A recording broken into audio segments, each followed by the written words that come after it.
Shalom, selamat pagi.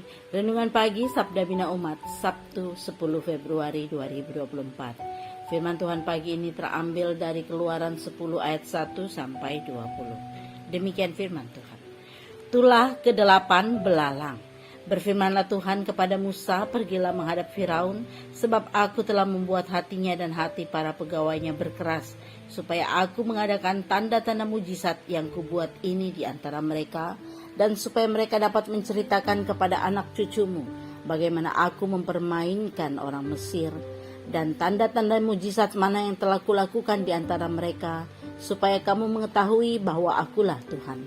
Lalu Musa dan Harun pergi menghadap Firaun dan berkata kepadanya, beginilah firman Tuhan, Allah orang Ibrani, berapa lama lagi engkau menolak untuk merendahkan dirimu di hadapanku? Biarkanlah umatku pergi supaya mereka beribadah kepadaku, sebab jika engkau menolak membiarkan umatku pergi, maka besok aku akan mendatangkan belalang-belalang di dalam daerahmu. Belalang itu akan menutupi permukaan bumi sehingga orang tidak dapat melihat tanah. Belalang itu akan memakan habis sisa yang terluput yang masih tinggal bagimu dari hujan es itu, bahkan akan memakan habis segala pohonmu yang tumbuh di padang. Belalang itu akan memenuhi rumahmu, rumah semua pegawaimu, rumah semua orang Mesir seperti yang belum pernah dilihat oleh bapamu dan nenek moyangmu sejak mereka lahir ke bumi sampai hari ini. Lalu berpalinglah ia dan keluar meninggalkan Firaun. Sesudah itu berkatalah para pegawai Firaun kepadanya, berapa lama lagi orang ini akan menjadi jerat kepada kita? Biarkanlah orang-orang itu pergi supaya mereka beribadah kepada Tuhan Allah mereka. Belumkah Tuanku insaf bahwa Mesir pasti akan binasa?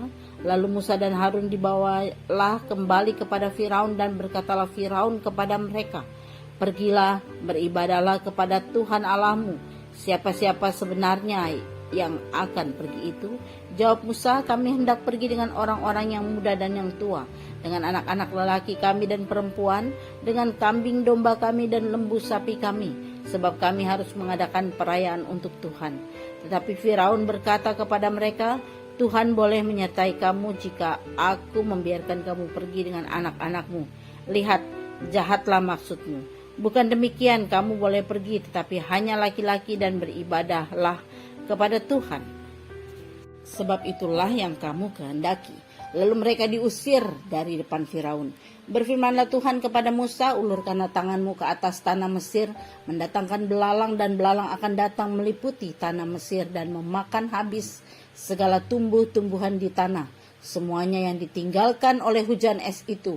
Lalu Musa mengulurkan tongkatnya ke dalam tanah Mesir, dan Tuhan mendatangkan angin timur melintasi negeri itu sehari-harian dan semalam-malaman, dan setelah hari pagi angin timur membawa belalang.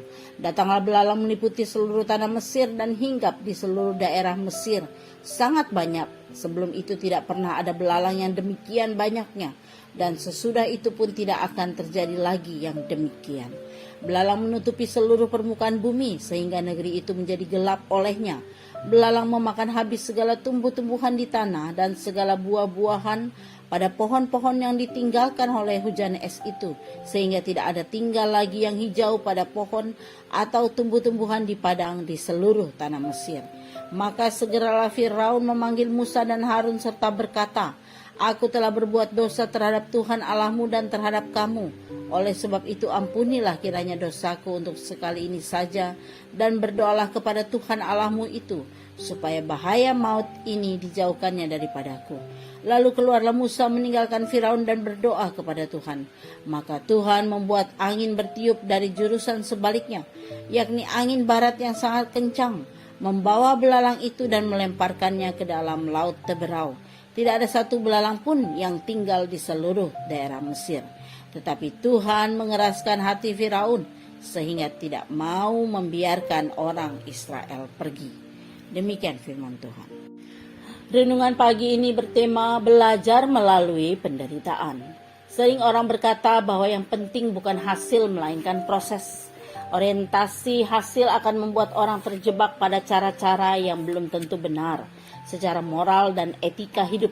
Sementara itu jika orientasinya adalah proses, maka kesadaran fokus dan daya akan diarahkan untuk menambah kemampuan dalam berpikir dan bertindak yang holistik Di sini analisis sosial akan dibarengi dengan analisis personal, sehingga setiap kesalahan dan kegagalan dalam proses itu tidak dibiarkan atau didiamkan, sehingga berakibat merusak seluruh sistem, melainkan akan dievaluasi secara terencana untuk dilakukan perbaikan menuju yang lebih baik. Dalam proses pertobatan itu, daya transformasi bisa datang dari mana saja. Disinilah keterbukaan pada mediasi melalui kehadiran orang lain menjadi aspek yang sangat menentukan. Orang lain adalah mediasi untuk mencapai kesadaran diri yang lebih baik. Orang lain di sini pun tidak harus sama dengan kita. Mereka bisa saja datang dari kelompok orang yang biasa secara strata sosial, bahkan kemungkinan adalah bawahan kita, pelayan, atau pekerja kita. Mereka menjadi diri yang dihadirkan oleh Tuhan untuk membarui cara pandang dan cara bersikap kita. Kisah para pegawai Firaun yang mungkin hanya membatin dengan berkata, "Belumkah Tuanku insaf?" menjadi momen refleksi diri dan refleksi sosial tentang apa yang sedang terjadi. Terkadang orang belajar dari momen penderitaan yang sedang menimpanya. Namun kisah ini memperlihatkan bahwa tidak semua orang bisa berefleksi seperti itu. Kekerasan hati adalah halangan terbesar untuk orang memahami pembaharuan diri dan berperilaku hidup. Firaun adalah contoh orang yang gagal mencapai taraf pertobatan diri melalui mediasi orang lain. Ia pun gagal mengubah dirinya melalui jalan penderitaan dalam kisah tulah ke-8 belalang. Kegagalan hanya berakhir kebinasaan. Sebaliknya, pertobatan akan membawa pada hidup. Doa pagi ini ya Bapa, ajar kami untuk menjadi pribadi yang berhati taat. Amin. Demikian renungan pagi ini, selamat beraktivitas. Tuhan Yesus memberkati.